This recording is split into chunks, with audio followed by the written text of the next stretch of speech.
Hello students, मैं निखिल कुमार आप सभी का स्वागत करता हूं आपके अपने यूट्यूब चैनल सीजीपीएससी ई पाठशाला में। सीजीपीएससी ई पाठशाला में आज का हमारा टॉपिक है छत्तीसगढ़ आर्थिक सर्वेक्षण 2024-25, जिसमें हम चर्चा करने वाले हैं अध्याय 3 राजकीय आय पर। सीजीपीएससी ई पाठशाला का छत्तीसगढ़ आर्थिक सर्वेक्षण 2024-25 और छत्तीसगढ़ एवं केंद्रीय बजट 2025-26 का बुक मार्केट में अवेलेबल हो चुका है। इस बुक को आप इन शहरों के बुक डिपो में जाकर के ले सकते हैं। यहाँ शहरों के नाम, बुक डिपो के नाम, उनके कॉन्टैक्ट नंबर दिए गए हैं। साथ ही साथ आप हमारे mobile app CG books cart में भी जाकर के हमारे आर्थिक सर्वेक्षण की बुक को ऑनलाइन ऑर्डर कर घरों में फ्री होम डिलीवरी सर्विस के माध्यम से मंगा सकते हैं।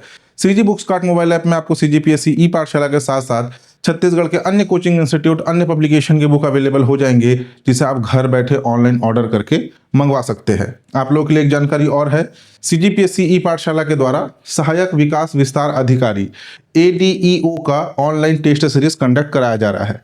ये टेस्ट स्टार्ट होगा आपका 23 अप्रैल से।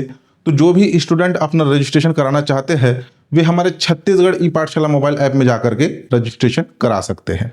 ठीक, चलिए टॉपिक पे आते हैं, ध्यान दीजिएगा। अध्याय 3 राजकीय आय। सबसे पहला टॉपिक है सकल राज्य घरेलू उत्पाद GSDP अग्रिम अनुमान 2024-25। सकल राज्य घरेलू उत्पाद GSDP ये होता क्या है, इसका डेफिनेशन बता रहा हूं, ध्यान से समझिएगा। किसी भी देश की भौगोलिक सीमा के भीतर उत्पादित अंतिम वस्तु एवं सेवाओं के मौद्रिक मूल्य की गणना GDP कहलाती है। किसी भी देश के भौगोलिक सीमा के भीतर उत्पादित अंतिम वस्तु एवं सेवाएं के मौद्रिक मूल्य की गणना क्या कहलाती है? यह कहलाती है GDP। ठीक, अंतिम वस्तु एवं सेवा का मतलब छत्तीसगढ़ आर्थिक सर्वेक्षण के फर्स्ट डे के फर्स्ट लेक्चर आर्थिक स्थिति एक समीक्षा में मैंने आपको अंतिम वस्तु एवं सेवाओं से रिलेटेड एग्जाम्पल भी दिया था। फॉर एग्जाम्पल, ये एक शर्ट है, कॉटन का बना हुआ है। इस शर्ट को बनने में काफ़ी प्रोसेस लगे होंगे। जैसे खेती में सबसे जो आपका कृषि भूमि है उसमें पहले कपास की खेती की गई होगी, फिर कपास को तोड़कर लाया गया होगा, उससे कपास अलग किया गया होगा, फिर कपास को बुन कर उस कपास से धागे निकाले गए होंगे, धागे को बुन करके कपड़े के थान बनाए गए होंगे, कपड़े के बड़े बड़े थान को रोल करके एक स्थान से दूसरे स्थान ले जाया गया होगा, वहाँ पे थान से कपड़े की कटिंग की गई होगी और कपड़े की कटिंग करके टेलर नाप ले करके उससे जो है एक फाइनल शर्ट बनाया। तो ये कपड़े को बनने में जितने भी प्रोसेस लगे, फॉर एग्जांपल खेती करने में कुछ लागत लगा, उसके बाद उसको तोड़ने के लिए मजदूरी में कुछ लागत लगा, उसके बाद धागा निकालने में लागत लगा, बुन करके कपड़ा का थान बनाने में लागत लगा, टेलर को कटिंग करके सिलाई करने में लागत लगा और मार्केट तक पहुंचाने में जितने भी लागत लगे, तो हर एक स्टेप, हर एक प्रोसेस की कीमत को नहीं जोड़ा जाता। इसमें अंतिम वस्तु यानी कि जो कपड़ा जो मार्केट में बिकने के लिए आया, तो इसका जो फाइनल प्राइस है उस फाइनल प्राइस के ऊपर कैलकुलेशन किया जाता है। यह कहलाता है अंतिम वस्तु एवं सेवाओं पर मौद्रिक मूल्य की गणना। ठीक है, अगर किसी देश की बात हो रही है तो GDP यानी सकल घरेलू उत्पाद, और वहीं अगर राज्य के परिप्रेक्ष्य में बात कर रहे हैं तो GSDP सकल राज्य घरेलू उत्पाद। किसी भी देश की भौगोलिक सीमा के भीतर उत्पादित अंतिम वस्तु एवं सेवाओं के मौद्रिक मूल्य की गणना क्या कहलाती है? GDP। अब ये जो GDP की जो गणना है ये दो प्रकार से होती है। एक होती है स्थिर कीमतों पर और दूसरी होती है प्रचलित कीमतों पर। इस पर भी हम पहले डिस्कस कर चुके हैं। स्थिर कीमत क्या होता है और प्रचलित कीमत क्या होता है? स्थिर कीमत जब किसी देश के भौगोलिक सीमा के भीतर उत्पादित अंतिम वस्तु एवं सेवाओं के मौद्रिक मूल्य की गणना आधार वर्ष 2011-12 के कीमतों पर किया जाता है तो वो स्थिर कीमतों पर गणना कहलाएगा। वहीं किसी भी देश की भौगोलिक सीमा के भीतर उत्पादित अंतिम वस्तु एवं सेवाओं के मौद्रिक मूल्य की गणना वर्तमान बाजार पर प्रचलित कीमतों पर किया जाता है तो ये प्रचलित कीमतों पर GSDP की गणना कहलाएगी। ठीक, अब स्थिर कीमत और प्रचलित कीमत, इन दोनों में अंतर क्या होता है? ठीक है, जैसे आपको एक एग्जांपल दूं, यहाँ 2 वर्ष बताए गए हैं। एक आधार वर्ष 2011-12 और दूसरा है आपका वर्तमान बाजार की जो प्रचलित कीमत है आपकी वर्तमान वित्तीय वर्ष 2024-25। हम आर्थिक सर्वेक्षण 2024-25 पढ़ रहे हैं, इसलिए यहाँ पे वर्ष 2024-25 लिखा हुआ है। ठीक, तो जब वर्ष 2011-12 रहा होगा, ठीक है, आधार वर्ष 2011-12, तो वर्ष 2011-12 में इस एक पेन की कीमत थी 10 रुपए। ठीक है, इस पेन की कीमत कितनी थी? इस पेन की कीमत थी 10 रुपए। और वही अभी वर्तमान बाजार में जो प्रचलित कीमत है इस पेन की, वो बढ़ करके हो गई है 15 रुपए। ठीक है, क्योंकि काफी साल बीत चुके हैं। कहां बात कर रहे हैं हम 2011-12 की, और अभी वर्तमान में वर्ष चल रहा है 2024-25।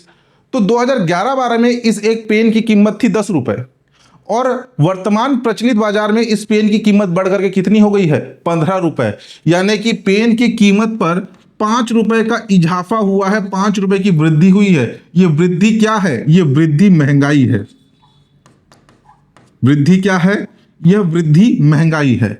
तो स्थिर कीमतों पर महंगाई का कोई प्रभाव नहीं पड़ता, जबकि प्रचलित कीमतें महंगाई से प्रभावित होती है। ठीक, स्थिर कीमत जिस पर महंगाई का कोई प्रभाव नहीं पड़ता, इन्फ्लेशन का कोई प्रभाव नहीं पड़ता, और प्रचलित कीमत महंगाई से प्रभावित होती है। जनरली सरकार अपने कैलकुलेशन के लिए जो भी आंकड़े लेती है वो स्थिर कीमतों के आंकड़ों को लेती है, क्योंकि मार्केट रेट लगातार चेंज होते रहता है। जो बाजार जो है ये वॉलेटाइल है, कंटिन्यूसली चेंज होते रहता है, इसलिए प्रचलित कीमत के आंकड़ों को कंसिडर नहीं किया जाता। आधार वर्ष जो है ये काफी पुराना भी हो चुका है। सरकार अभी वित्तीय वर्ष 2022-23 को नया आधार वर्ष बनाए जाने की सिफारिश लेकर के आई है। जल्द ही इस पर इंप्लीमेंट भी किया जाएगा, लेकिन अभी एट प्रेजेंट आधार वर्ष 2011-12 ही है। ठीक, अब देखिए ये जो स्थिर कीमत और ये जो प्रचलित कीमत है, इससे क्रय शक्ति क्षमता भी प्रभावित होती है। क्रय शक्ति क्षमता किस प्रकार से प्रभावित होगी, ध्यान देना। जीडीपी, ठीक है, किसी भी देश की भौगोलिक सीमा के भीतर उत्पादित अंतिम वस्तु एवं सेवाओं के मौद्रिक मूल्य की गणना जीडीपी कहलाती है। जीडीपी अगर सीधे सरल शब्दों में बताऊं तो मेरे जेब में जितना रुपया है ये मेरा जीडीपी है।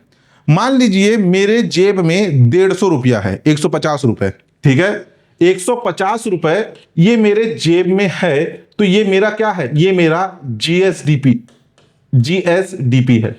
अब मेरे पास जो पैसा 150 रुपया है, इस 150 रुपए से मैं स्थिर कीमत पर, यानी कि वित्तीय वर्ष 2011-12 की बात कर रहा हूं, 2011-12 के कीमतों के आधार पर मेरे पास मौजूद मेरे कुल रुपया का, यानी कि कुल जीडीपी का ये 10 रुपए वाला मैं कितना पेन खरीद सकता हूं। ध्यान देना जो समझा रहा हूं। वित्तीय वर्ष 2011-12 यानी कि आधार वर्ष में स्थिर कीमतों पर पेन की कीमत थी 10 रुपए। वर्तमान प्रचलित बाजार में पेन की कीमत कितनी हो गई? 15 रुपए। ठीक, मेरे जेब में है 150 रुपए जो कि मेरा जीडीपी है। इस 150 रुपए से मैं आधार वर्ष 2011-12 में जब पेन की कीमत 10 रुपए थी, तो 150 रुपए से मैं कुल कितने पेन खरीद सकता था? इस 150 रुपए से मैं टोटल 15 पेन खरीद सकता था। ठीक है, यही मेरा जीडीपी था। और वहीं वर्तमान जो बाजार का जो प्रचलित कीमत है, यानी कि वर्ष 2024-25 में जब पेन की कीमत 15 रुपए हो गई है, तो और मेरा जीडीपी आज भी 150 रुपए है, तो इस 150 रुपए से मैं मात्र कितना पेन खरीद सकता हूं? 10 पेन खरीद सकता हूं। यानी कि मेरी क्रय शक्ति क्षमता में कमी आई है। ठीक, तो ये जो स्थिर कीमत और जो प्रचलित कीमत है, ये क्रय शक्ति क्षमता को भी प्रभावित करता है। ठीक, ये कई बार आपका कोई थ्योरेटिकल क्वेश्चन आ जाता है एग्जाम में, उसके लिए इतना सारा कुछ बताया गया है। बाकी स्थिर कीमत क्या होता है, प्रचलित कीमत क्या होता है, अब तो आपको समझ में आ गया होगा, क्योंकि अध्याय 1 और अध्याय 3 दोनों में हम काफी डिटेल में डिस्कस कर चुके हैं। ठीक, अब देखिए जीएसडीपी एक आकार, एक वृद्धि। स्थिर कीमतों पर छत्तीसगढ़ के जीएसडीपी का आकार वित्तीय वर्ष 2024-25 के लिए 3,29,75,231 लाख रुपए अनुमानित है स्थिर कीमतों पर। यह आंकड़ा याद होना चाहिए अगर प्रश्न पूछा जाता है। प्रश्न पर ध्यान देना कि छत्तीसगढ़ के जीएसडीपी का आकार या छत्तीसगढ़ के सकल राज्य घरेलू उत्पाद का आकार कितना है, और उसमें ना ही स्थिर कीमत पूछा है और ना ही प्रचलित कीमत पूछा है, तो आपका आंसर होगा स्थिर कीमत वाला, क्योंकि सरकार कभी भी कैलकुलेशन के लिए स्थिर कीमतों के आंकड़ों को लेती है। और वैसे ही अगर आपका एग्जाम में क्वेश्चन आया, उसमें ना ही स्थिर कीमत पूछा है ना ही प्रचलित कीमत पूछा है, तो आपका पहला प्रेफरेंस होगा स्थिर कीमत के डाटा। ठीक, कि प्रश्न पूछा जाएगा वित्तीय वर्ष 2024-25 के लिए छत्तीसगढ़ के जीएसडीपी या सकल राज्य घरेलू उत्पाद का आकार कितना है, तो 3,29,75,231 लाख रुपए। ठीक, जिसमें पिछले वित्तीय वर्ष की तुलना में 7.51%, 7.51% की वृद्धि दर्ज की गई है। ठीक है, अगर हम प्रचलित कीमत की बात करें, प्रचलित कीमत पर छत्तीसगढ़ के जीएसडीपी सकल राज्य घरेलू उत्पाद का आकार है 5,67,043 रुपए। कितना है? 5,67,88,043 रुपए, जिसमें पिछले वित्तीय वर्ष की तुलना में 10.89% की वृद्धि दर्ज की गई है। ठीक, दोनों आंकड़े याद रखना। अब जब प्रश्न पूछा जाएगा ना, तो आर्थिक सर्वेक्षण में सबसे पहले यह देखना कि स्थिर कीमत पूछ रहा है कि प्रचलित कीमत पूछ रहा है। अगर स्थिर कीमत और प्रचलित कीमत नहीं दिया है तो उसमें आधार वर्ष लिखा हुआ होगा। ठीक है, तो ये चीज को ध्यान में देते हुए अपने आंसर को सेलेक्ट करना। प्रश्न पूछा जाएगा कि वित्तीय वर्ष 2024-25 के लिए स्थिर कीमतों पर छत्तीसगढ़ के जीएसडीपी का आकार कितना है? कितना? 3,29,75,231 रुपए। प्रश्न पूछा जाएगा कि वित्तीय वर्ष 2024-25 के लिए प्रचलित कीमतों पर छत्तीसगढ़ के सकल राज्य घरेलू उत्पाद का आकार कितना है? तो आपका आंसर होगा 5,67,88,043 रुपए। और कितने प्रतिशत की वृद्धि हुई? आपके 7.51% की वृद्धि स्थिर कीमतों पर और 10.89% की वृद्धि प्रचलित कीमतों पर।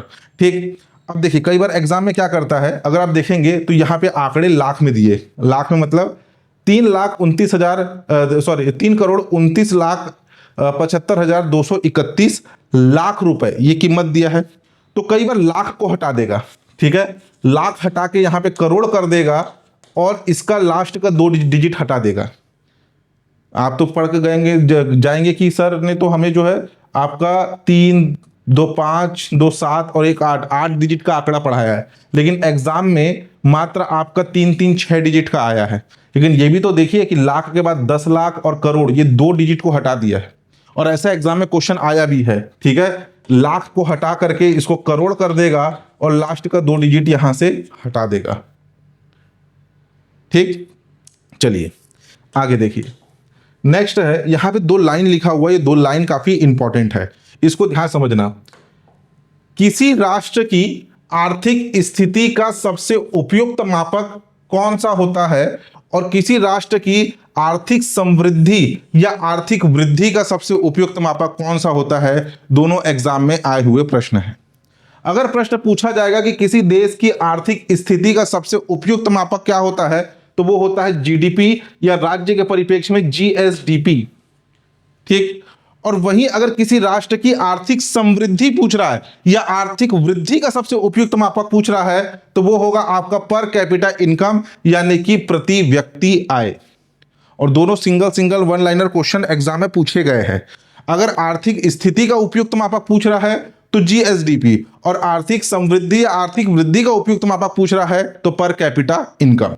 ठीक, अब देखिए यहां पर छत्तीसगढ़ का प्रति व्यक्ति आय बताया गया, यानी कि एक व्यक्ति का औसतन कितना आय रहा वित्तीय वर्ष 2024-25 में। स्थिर कीमतों पर छत्तीसगढ़ का प्रति व्यक्ति आय रहा 1,07,327 रुपए। वहीं प्रचलित कीमत पर छत्तीसगढ़ का प्रति व्यक्ति आय रहा 1,62,870 रुपए। ठीक, इस प्रचलित कीमत पर छत्तीसगढ़ के प्रति व्यक्ति आय में पिछले वर्ष की तुलना में 9.37%, 9.37% की वृद्धि दर्ज की गई है। ये एग्जाम में क्वेश्चन आया है, ये भी एग्जाम में क्वेश्चन आया है, और एक क्वेश्चन घुमा के आया था, किस प्रकार से आया था बताऊंगा। ठीक है, पहले आप जो है डाटा याद रखिए कि स्थिर कीमत पर छत्तीसगढ़ का प्रति व्यक्ति आय कितना है? 1,07,227 रुपए। प्रचलित कीमत पर कितना है? 1,62,870 रुपए। और प्रति व्यक्ति आय, प्रचलित कीमत पर प्रति व्यक्ति आय में पिछले वर्ष की तुलना में 9.37% की वृद्धि दर्ज की गई है। ठीक, प्रश्न पूछा जाएगा कि वित्तीय वर्ष 2024-25 के लिए स्थिर कीमतों पर छत्तीसगढ़ का प्रति व्यक्ति आय कितना अनुमानित है? सिंपल आंसर होगा 1,07,327 रुपए।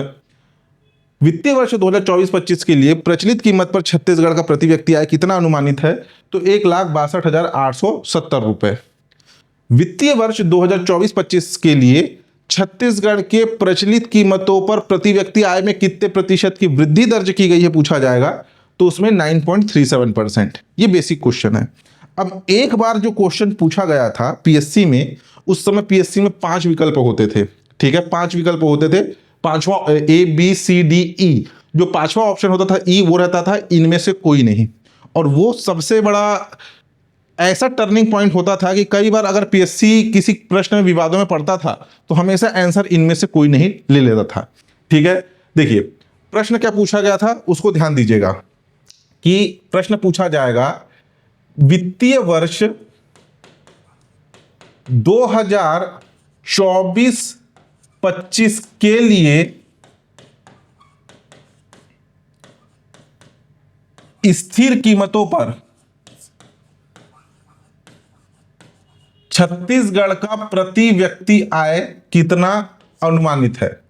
ऑप्शन दिया जाएगा, ऑप्शन ए 1,10,325 रुपए, ऑप्शन बी दिया जाएगा 1,33,928 लाख रुपए, ऑप्शन सी दिया जाएगा 1,62,870 रुपए, और ऑप्शन डी दिया जाएगा इनमें से कोई नहीं।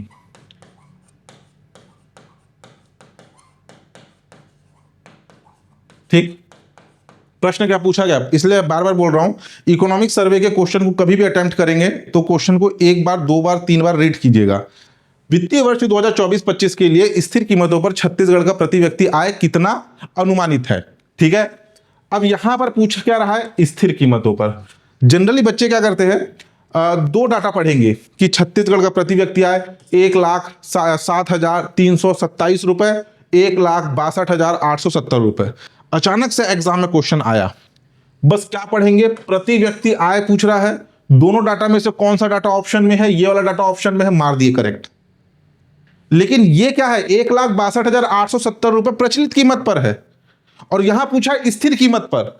स्थिर कीमत का क्वेश्चन पूछ करके प्रचलित कीमत के डाटा को आंसर में दिया जाएगा, ऑप्शन में दिया जाएगा। इसका करेक्ट आंसर क्या होगा, इनमें से कोई नहीं, क्योंकि इसका करेक्ट आंसर है 1,07,327 रुपए, ये इसका करेक्ट आंसर होगा। ऐसा क्वेश्चन एग्जाम में आया भी था, ठीक है। अब देखिए इसके बाद एक टेबल है, इस टेबल का जो डाटा है, इसको पढ़ने से पहले एक आपको फ्लो डायग्राम बता रहा हूं, उसको थोड़ा ध्यान से देखिएगा। ये वाला, यहां पे उद्योग समूह दिए गए हैं, प्राथमिक क्षेत्र, द्वितीयक क्षेत्र, तृतीयक क्षेत्र, जिसको बहुत लोग पढ़ते हैं कृषि क्षेत्र, उद्योग क्षेत्र, सेवा क्षेत्र। अब प्राथमिक क्षेत्र के अंतर्गत कौन कौन से प्रक्षेत्र आते हैं, उद्योग क्षेत्र के अंतर्गत कौन कौन से, और सेवा क्षेत्र के अंतर्गत कौन कौन से प्रक्षेत्र आते हैं, उसे पहले हम देख लेते हैं, उसके बाद टेबल को कवर करेंगे। प्राथमिक क्षेत्र, द्वितीयक क्षेत्र और तृतीयक क्षेत्र, ये होता क्या है ध्यान समझना। प्राथमिक क्षेत्र, बहुत से लोग क्या गलती करते हैं, प्राथमिक क्षेत्र मतलब कृषि क्षेत्र, क्या लिखते हैं, प्राथमिक क्षेत्र यानी कृषि क्षेत्र, द्वितीयक क्षेत्र यानी कि उद्योग क्षेत्र, तृतीयक क्षेत्र यानी कि सेवा क्षेत्र। ठीक, ऐसा करते हैं, ये बिल्कुल गलत है, ठीक है। प्राथमिक क्षेत्र मतलब कृषि क्षेत्र कभी नहीं होता, और द्वितीय क्षेत्र का मतलब आपका उद्योग क्षेत्र नहीं होता है। क्या, क्यों नहीं होता, आगे आपको बताऊंगा, ध्यान समझना। प्राथमिक क्षेत्र, प्राथमिक क्षेत्र के अंतर्गत ऐसे क्षेत्र आते हैं जो हमें प्रकृति से डायरेक्ट प्राप्त होते हैं, ठीक है। प्राथमिक क्षेत्र के अंतर्गत उन सारे चीजों को शामिल किया जाता है जो हमें प्रकृति से डायरेक्ट, प्रत्यक्ष रूप से प्राप्त होते हैं। जैसे कि खेती, कृषि के लिए हम जमीन में बीज को बो दिए, जमीन से हमें आपका कृषि उपज मिल गया, ठीक है। कपास की खेती कर दिए, कपास मिल गया। ये क्या कहलाते हैं, ये कहलाते हैं आपके प्राथमिक क्षेत्र। जो आपके खनन उत्खनन है, जो खनिज, कोयला, लौह अयस्क, बॉक्साइट, एलेक्जेंड्राइट, ये सभी के सभी हमें प्रकृति से प्रत्यक्ष रूप से मिलता है, तो ये क्या कहलाता है, ये कहलाता है आपका प्राथमिक क्षेत्र। ये सभी के सभी क्षेत्र प्राथमिक क्षेत्र के अंतर्गत आएंगे। फॉर एग्जाम्पल फसलें, जो हमें धरती से फसल मिलती है, पशुपालन, मवेशी जो कि पैदा होते हैं, ठीक है। वन उद्योग एवं लट्ठे, वन उपज जो हम एकत्र करते हैं, मछली जो कि पानी में पाला जाता है, मछली पालन किया जाता है, खनन उत्खनन, जो भी हम खनिज संपदा जमीन से उत्खनन करके निकालते हैं, ये सारे के सारे हम प्रकृति से डायरेक्ट लेकर, प्रकृति से हमें प्रत्यक्ष रूप से प्राप्त होते हैं, डायरेक्ट प्राप्त होते हैं, ये कहलाते हैं प्राथमिक क्षेत्र। द्वितीयक क्षेत्र के अंतर्गत उन क्षेत्रों को रखा गया है जो कहीं ना कहीं प्राथमिक क्षेत्र के ऊपर निर्भर करते हैं। ठीक, जैसे कि निर्माण, विनिर्माण, विद्युत, गैस तथा जल आपूर्ति, अन्य उपयोगिता। ये भी एग्जाम में आया हुआ था कि निम्नलिखित में से कौन सा एक द्वितीय क्षेत्र के अंतर्गत शामिल नहीं है। तृतीय क्षेत्र जो कि द्वितीय क्षेत्र के ऊपर निर्भर करते हैं, तृतीय क्षेत्र कहलाते हैं। एग्जाम्पल के लिए समझिएगा, हमने फसल लगाई किसकी? कपास की। कपास की फसल लगाई। अब इस कपास की फसल को हम लेकर के गए कहां पर? आपके फैक्ट्री में, मैन्युफैक्चरिंग फैक्ट्री में हम लेकर के गए, जहां पर इसको जो कपास है, कपास से इसको आपका धागा बनाया गया, धागा बना करके उसके कपड़े के थान बनाए गए और कटिंग करके कपड़ा लाया गया। ठीक है, इस सारे प्रोसेस में क्या लगा? मजदूर। ठीक है, मजदूर लगे, यानी कि ह्यूमन रिसोर्स लगे, ह्यूमन रिसोर्स। ठीक, तो ये सारे जो चीजें लगी, यानी कि तृतीय क्षेत्र, ये जो ह्यूमन रिसोर्स, जो मजदूर है, ये क्या कर रही है? अपनी सेवा दे रहे हैं। ठीक है, कार्य करके अपनी सेवा दे रहे हैं। तो ये मजदूर किसके ऊपर निर्भर कर रहे हैं? द्वितीय क्षेत्र के ऊपर। जब तक फैक्ट्री में कपास आएगा नहीं, तब तक इनका कार्य लिया नहीं जाएगा। तो क्या कहा जा रहा है कि द्वितीय क्षेत्र प्राथमिक क्षेत्र के ऊपर निर्भर करता है और तृतीय क्षेत्र द्वितीय क्षेत्र के ऊपर निर्भर करता है। वैसे ही जैसे मान लीजिए कि एक कोयला है, जैसे खनन उत्खनन में हमने कोयला निकाला, कोयला। ठीक, कोयले को निकाल करके हम यहाँ पे विद्युत बनाए, बिजली बनाए, और इस बिजली को बनाने के लिए मजदूर या फिर ह्यूमन रिसोर्स लगेगा, यानी कि सेवाएं लगेगी। ये सेवा कहां से आएगी? तृतीय क्षेत्र से आएगी। ठीक, तो आपका द्वितीय क्षेत्र प्राथमिक के ऊपर और तृतीय क्षेत्र द्वितीय क्षेत्र के ऊपर निर्भर करता है। ठीक है, अब देखिए, यह है निर्माण और एक है विनिर्माण। बहुत से लोग इसमें भी कंफ्यूज होते हैं कि निर्माण और विनिर्माण में अंतर क्या है। एग्जाम में उतना डिटेल में पूछेगा नहीं, लेकिन बेसिक डिफरेंस आपको पता होना चाहिए। एकदम शॉर्ट में बताता हूं। निर्माण का मतलब होता है कंस्ट्रक्शन और विनिर्माण का मतलब होता है मैन्युफैक्चरिंग। Construction and manufacturing. निर्माण का मतलब कंस्ट्रक्शन, विनिर्माण का मतलब मैन्युफैक्चरिंग। द्वितीय क्षेत्र जो कि प्राथमिक क्षेत्र के ऊपर निर्भर करता है। तो कंस्ट्रक्शन यानी कि निर्माण क्या होता है? प्रकृति से प्राप्त चीजों के रूप में परिवर्तन कर दिया जाए तथा उसका केंद्रीकृत तरीके से उपयोग किया जाए। केंद्रीकृत मतलब सेंट्रलाइज तरीके से उसका उपयोग किया जाए और उसमें मूवेबिलिटी नहीं होती। ठीक है, वह गतिमान नहीं होता, तब वो कहलाता है निर्माण। ध्यान समझना, अभी डेफिनेशन बता रहा हूं, फिर एग्जांपल दूंगा, चीजें समझ में आ जाएगी। जैसे डेफिनेशन क्या है कि प्रकृति से प्राप्त चीजों के रूप में परिवर्तन करके उसका केंद्रीकृत सेंट्रलाइज तरीके से उपयोग में लाया जाए और उन चीजों में गतिमान नहीं होता, यानी कि वो चीजें एक स्थान से दूसरे स्थान जा नहीं सकती, वो कहलाता है कंस्ट्रक्शन। दूसरा होता है मैन्युफैक्चरिंग यानी कि विनिर्माण। प्रकृति से प्राप्त वस्तुओं के रूप में परिवर्तन करके उसका डिसेंट्रलाइज तरीके से, ठीक है, विकेंद्रीकृत करके अलग अलग स्थानों पर इसका उपयोग किया जाता है तथा यह गतिमान होती है, मूवेबल होती है, तो इसे कहा जाता है मैन्युफैक्चरिंग या विनिर्माण। ठीक, एग्जांपल देके समझिएगा। हम छत्तीसगढ़ में रहते हैं। छत्तीसगढ़ की राजधानी क्या है? रायपुर। छत्तीसगढ़ में आप में से बहुत से लोग अंबिकापुर में रहते होंगे, बहुत से लोग बिलासपुर में, बहुत से लोग आपके दुर्ग में, बेमेतरा, बालोद, सुकमा, ये सब रहते होंगे। हमारे छत्तीसगढ़ का एक डोमेस्टिक एयरपोर्ट है आपका माना एयरपोर्ट। ठीक है, स्वामी विवेकानंद एयरपोर्ट, माना एयरपोर्ट। जो माना एयरपोर्ट है ये कहां पर है? रायपुर में है। ठीक, माना एयरपोर्ट का कंस्ट्रक्शन हुआ है। कंस्ट्रक्शन यानी कि इसका निर्माण हुआ है। ठीक है, क्या बोला गया? प्रकृति से प्राप्त वस्तुओं के रूप में परिवर्तन करके उसका केंद्रीकृत तरीके से उसका उपयोग किया जाए तथा वह गतिमान नहीं होती। यानी कि रायपुर में एयरपोर्ट है, उसका केंद्रीकृत तरीके से उपयोग कर रहे हैं। अगर आपको प्लेन में बैठ करके दिल्ली जाना है, प्लेन में बैठ के चेन्नई जाना है, प्लेन में बैठ के पुणे जाना है, प्लेन में बैठ के कलकत्ता जाना है, डोमेस्टिक फ्लाइट लेने के लिए, तो आपको, चाहे आप छत्तीसगढ़ के किसी भी जिले में रहते हो, आपको इस एयरपोर्ट के इस्तेमाल करने के लिए रायपुर आना पड़ेगा। सेंट्रलाइज एक ही स्थान पर है। ऐसा तो नहीं है कि ये एयरपोर्ट जाकर के आपके अंबिकापुर वालों के लिए अलग जाएगा। चीजों को समझ रहे हैं ना, ये गतिमान नहीं होता, एक ही स्थान पर होता है। अब जैसे रायपुर में अभी बहुत सारे कंस्ट्रक्शन के काम चल रहे हैं, यहाँ पे फ्लाईओवर बन रहे हैं, वो फ्लाईओवर में लिखा हुआ आपको मिलेगा constructed by L&T company, constructed, निर्माण। उसका उपयोग करना है तो आपको वहां जाना पड़ेगा, वो आपके पास नहीं आएगा।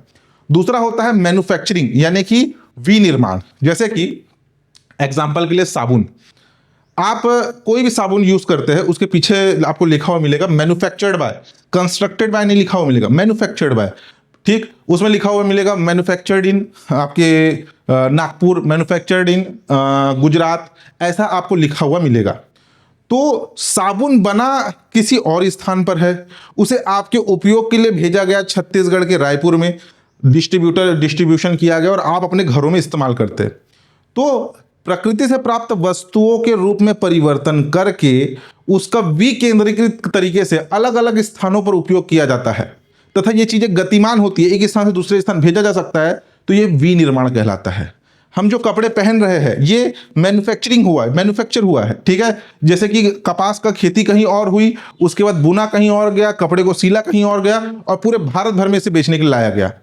पूरे के पूरे भारत में फटाकों की का सबसे फेमस स्थान है शिवाकाशी, तमिलनाडु साइड, ठीक है। उस फटाके को ला करके आप दीपावली में छत्तीसगढ़ में फोड़ रहे हैं, उसके पीछे लिखा हुआ देखिएगा मैन्युफैक्चर्ड इन शिवाकाशी। तो ये होता है निर्माण और विनिर्माण में अंतर। ठीक, देखिए ये जनरली या तो इंटरव्यू में पूछेगा या कई लोग निर्माण विनिर्माण को लेकर कंफ्यूजन में रहते हैं, इसलिए आपको इतना डिटेल में बताया। द्वितीय क्षेत्र के अंतर्गत निर्माण, विनिर्माण, विद्युत, गैस तथा जल आपूर्ति और अन्य उपयोगिता आती है।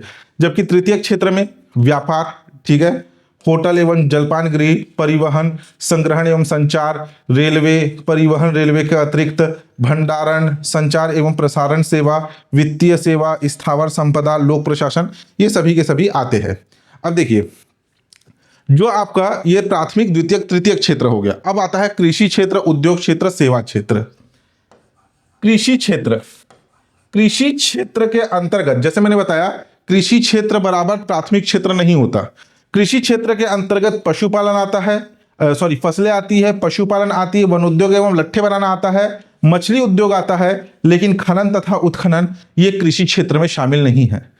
खनन तथा उत्खनन प्राथमिक क्षेत्र का हिस्सा जरूर है, लेकिन वो कृषि क्षेत्र के अंतर्गत नहीं आता। वहीं उद्योग क्षेत्र में निर्माण, विनिर्माण, विद्युत, गैस तथा जल आपूर्ति तथा अन्य उपयोगिता आएगी। और उद्योग के अंतर्गत एक और शामिल होता है, क्या? खनन तथा उत्खनन। ठीक, खनन तथा उत्खनन उद्योग के अंतर्गत आता है, लेकिन वो हिस्सा किसका है? प्राथमिक क्षेत्र का। चीजों को समझना।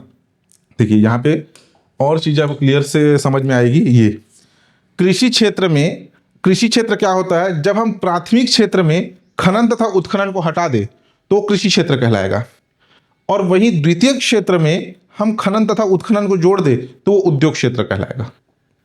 ठीक, तो ये प्राथमिक क्षेत्र या कृषि क्षेत्र। कृषि क्षेत्र के प्रक्षेत्र कौन कौन से हैं? फसलें, पशुपालन, वन उद्योग, लट्ठे बनाना, मछली पालन, ये सभी कृषि, आपकी कृषि एवं संबद्ध सेवाएं हैं। उसके अलावा उद्योग के अंतर्गत क्या है? निर्माण, विनिर्माण, विद्युत, गैस जल आपूर्ति, अन्य उपयोगिता और खनन तथा उत्खनन। प्रश्न पूछा जाता है कि खनन तथा उत्खनन किस क्षेत्र के अंतर्गत आता है? प्राथमिक क्षेत्र, द्वितीय क्षेत्र, तृतीय क्षेत्र। तो ये किसके अंतर्गत आता है? प्राथमिक क्षेत्र के अंतर्गत। वैसे पूछा जाए खनन तथा उत्खनन किसका हिस्सा है? कृषि, उद्योग, सेवा, तो किसका हिस्सा है? उद्योग का हिस्सा है। ठीक, चलिए अब ये टेबल को समझते हैं, ध्यान दीजिएगा। यहां बोला गया है सकल राज्य घरेलू उत्पाद क्षेत्रावार, यानी कि कृषि क्षेत्र के अंतर्गत जो आपके फसलें, पशुपालन, लट्ठे बनाना, ये सभी के सभी जो है, और उद्योग और सेवा के अंतर्गत हर क्षेत्रवार अग्रिम अनुमान प्रतिशत वृद्धि वित्तीय वर्ष 2024-25 के लिए, यानी पिछले वित्तीय वर्ष की तुलना में इस साल कितने प्रतिशत की वृद्धि दर्ज की गई है। सबसे पहले तो ये देखिए, यहां समझिएगा, यहां स्थिर कीमत दिया है और इधर प्रचलित कीमत के डाटा दिए गए हैं। स्थिर कीमत पर कृषि एवं संबद्ध सेवा, ठीक है, ओवरऑल जो आपका फसलें, पशुपालन, मत्स्य उद्योग, वन उद्योग एवं लट्ठे बनाना, ओवरऑल कृषि तथा एवं संबद्ध सेवा में 5.38% की वृद्धि दर्ज की गई है। 5.38% की वृद्धि दर्ज की गई है। उद्योग क्षेत्र में 6.92%, 6.92% की वृद्धि दर्ज की गई है।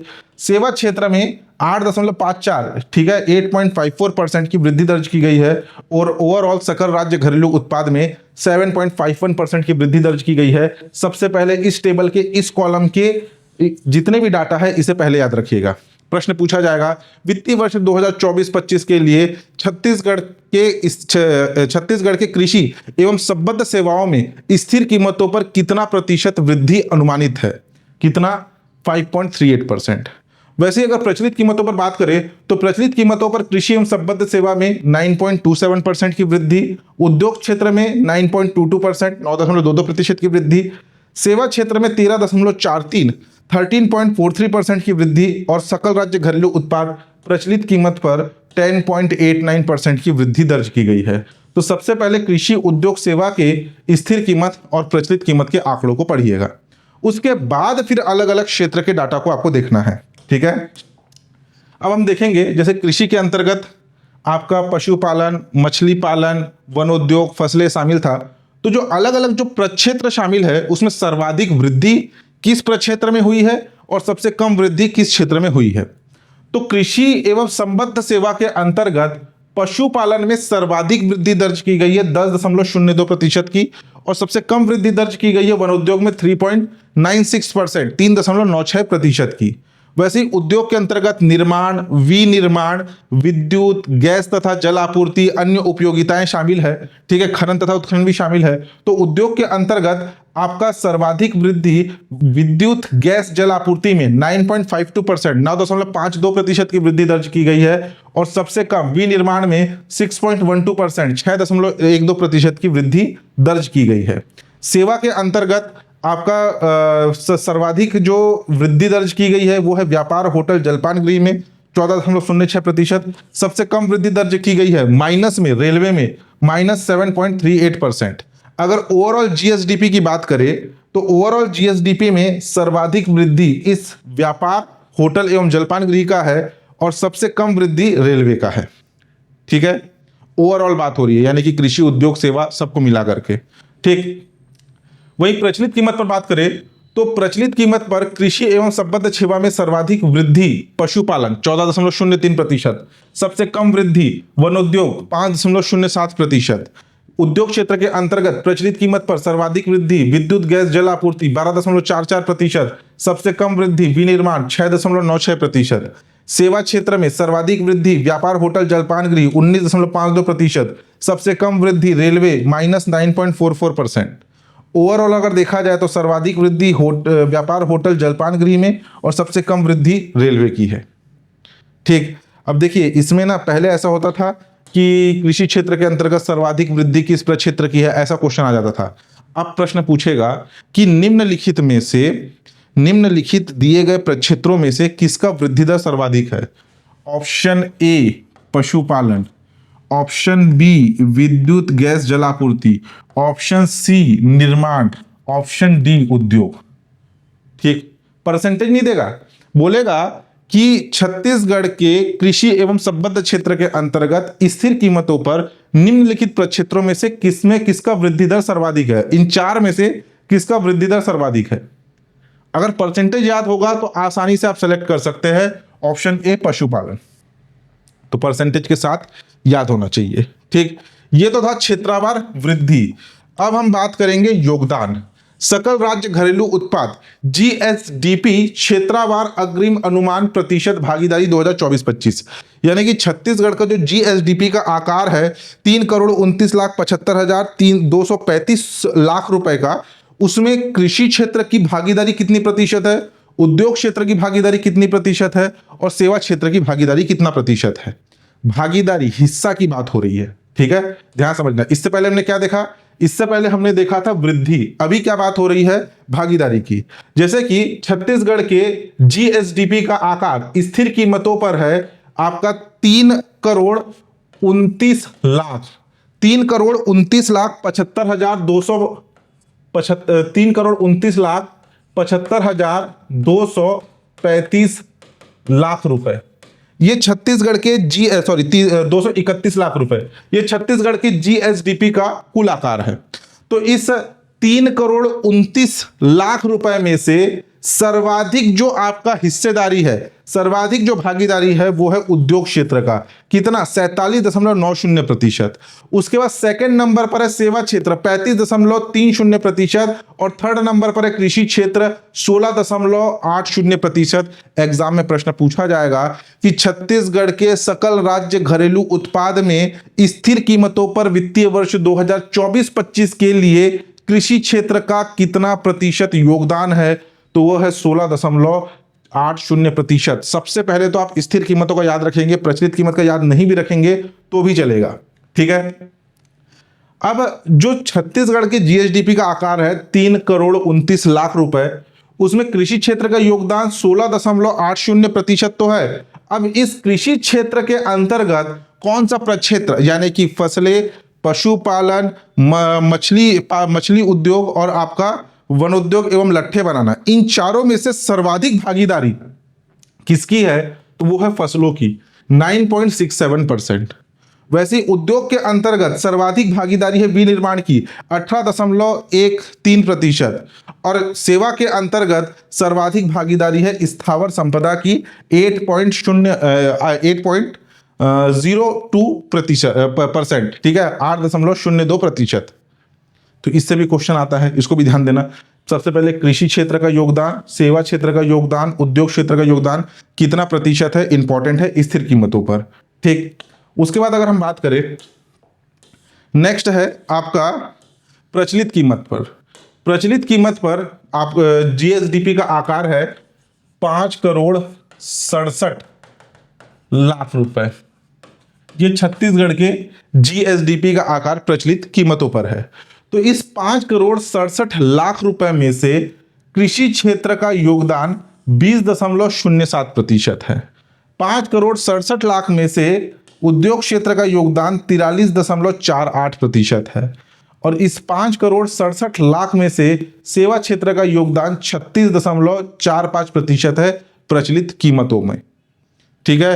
प्रश्न पूछा जाएगा कि छत्तीसगढ़ के सकल राज्य घरेलू उत्पाद में वित्तीय वर्ष 2024-25 के लिए प्रचलित कीमतों पर कृषि क्षेत्र का योगदान कितना प्रतिशत अनुमानित है, तो 20.07%।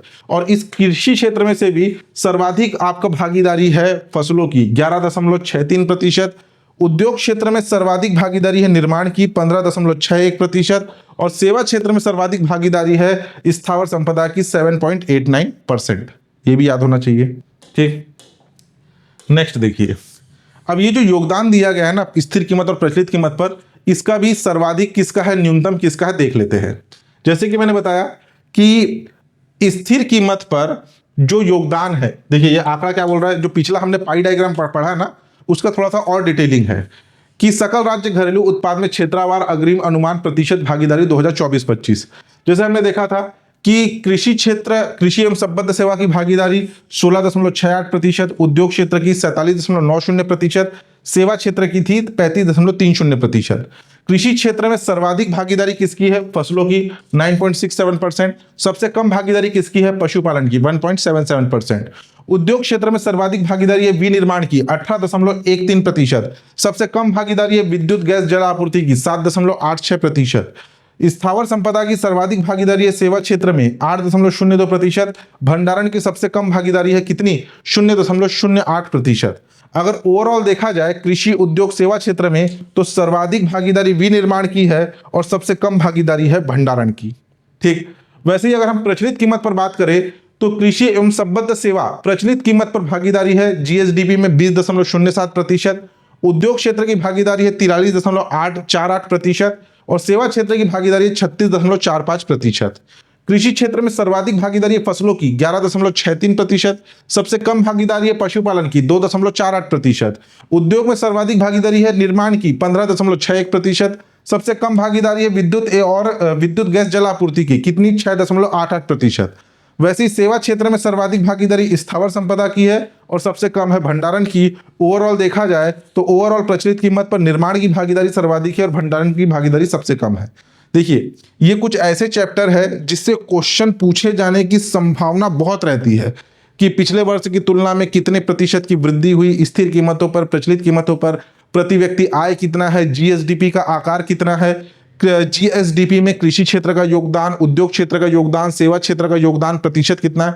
ऐसे नंबर ऑफ क्वेश्चंस पूछे जा सकते हैं।